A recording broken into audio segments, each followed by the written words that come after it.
कभी कभी ना, इतिहास की जो सबसे बड़ी घटनाएं होती हैं वो तलवारों से नहीं, बल्कि एक एक जहरीली फुसफुसाहट से शुरू होती हैं। आज हम एक ऐसी ही रात की कहानी में उतरने वाले हैं, जिसने एक साम्राज्य का, एक पूरे महाकाव्य का भविष्य हमेशा के लिए बदल कर रख दिया। ये कहानी सिर्फ एक रात की नहीं है। ये कहानी है दो भूले हुए वचनों की और एक ऐसे फैसले की जिसने एक पूरे साम्राज्य के भाग्य पर मोहर लगा दी। तो चलिए देखते हैं कि कैसे वो एक खुशियों से भरी शाम मातम की सुबह में बदल गई।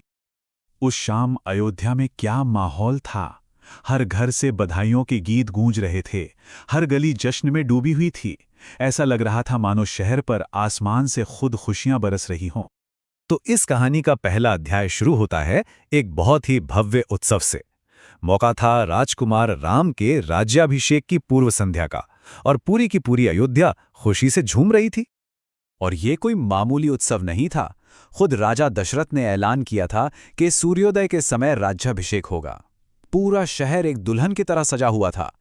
एक भी कोना अंधेरे में नहीं था। सड़कों पर लोग नाच रहे थे, गा रहे थे, और इन सब के बीच राजकुमार राम, वो इस अपार प्रेम को अपनी सबसे बड़ी परीक्षा मान रहे थे। लेकिन जब पूरा शहर जश्न मना रहा था, तब महल की दीवारों के पीछे एक बिल्कुल अलग और बहुत ही खतरनाक कहानी शक्ल ले रही थी। और यहीं पर कहानी में एंट्री होती है मंथरा की, एक शाही दासी, जिसके लिए ये जश्न जश्न नहीं बल्कि एक विनाश की शुरुआत थी। जहां एक तरफ रानी कैकई अपने बेटे के राज्याभिषेक की तैयारी की खुशी में डूबी थीं, वहीं उनकी सबसे भरोसेमंद दासी मंथरा के मन में ईर्ष्या और डर का एक तूफान उठ रहा था। और यहीं से मंथरा ने जहर का पहला बीज बोना शुरू किया। उसने कैकेयी के कान में फुसफुसाया, भोली रानी, राम राजा बनेगा और तुम्हारा भरत उसका दास, और तुम तो अपनी सौत कौशल्या की दासी बन के रह जाओगी। तो चलिए इस छल की परतों को जरा खोल कर देखते हैं, समझते हैं कि कैसे मंथरा ने इतने सिस्टमैटिक तरीके से कैकेयी के मन में बसे प्यार को धीरे धीरे डर में बदल दिया। मंथरा की चाल बहुत सोची समझी थी। बिल्कुल 4 कदमों में। पहला कदम, उसने कैकेयी की सबसे बड़ी इनसिक्योरिटी पर चोट की। दूसरा, उसने सच को तोड़ा मरोड़ा, राम के प्यार को एक दिखावा बता दिया। तीसरा, उसने एक काल्पनिक खतरा गढ़ा कि राम अब भरत को अपने रास्ते का कांटा समझता है। और चौथा, सबसे खतरनाक कदम, उसने एक झूठी अर्जेंसी पैदा की, ये कहकर कि ये एक गुप्त साजिश है और तुम्हें अभी अभी इसी वक्त कुछ करना होगा। देखिए कैसे उसने सच्चाई को बिल्कुल पलट दिया।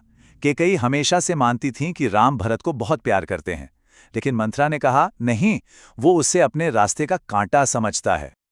और फिर उसने कैकेयी के अभिमान पर चोट की। जहां कैकेयी खुद को राजा की सबसे प्रिय रानी मानती थीं, मंथरा ने उनके मन में ये डर भर दिया कि वो बहुत जल्द अपनी सौत की दासी बन जाएंगी। और मंथरा का जहर असर कर गया। कैकेयी का विश्वास और प्यार नफरत और डर में बदल चुका था। उन्होंने गुस्से और हताशा में कहा, मैं अपनी सौत की दासी बनने से पहले विष पीकर मर जाना पसंद करूंगी। जब कैकेयी इस तरह से पूरी तरह टूट गईं, तब मंथरा ने अपना आखिरी और सबसे शक्तिशाली हथियार निकाला, राजा दशरथ के वो 2 भूले हुए वचन। ये वरदान क्या थे? असल में ये एक अटूट शाही वादा था, जिसे किसी भी समय पूरा करना राजा का धर्म था। इसे टाला नहीं जा सकता था। ये एक ब्लैंक चेक की तरह था। ये वरदान सालों पहले कमाए गए थे। एक बार युद्ध में राजा दशरथ बुरी तरह घायल हो गए थे और कैकेयी ने ही उनकी जान बचाई थी। राजा ने खुश होकर उन्हें 2 वरदान दिए, जिन्हें कैकेयी ने भविष्य के लिए रख लिया था। मंथरा ने उसे याद दिलाया, रानी, उन्हें मांगने का समय अब आ गया है। और मंथरा के सिखाए रास्ते पर चलकर कैकेयी ने अपनी पहली दिल दहला देने वाली मांग रखी, भरत का राज्याभिषेक। और फिर आई दूसरी मांग, जो पहली से भी कहीं ज्यादा क्रूर थी, राम को 14 वर्षों का वनवास। लेकिन एक सवाल मन में आता है, 14 साल ही क्यों? 10 या 20 क्यों नहीं? इस नंबर के पीछे क्या कोई गहरा राज था?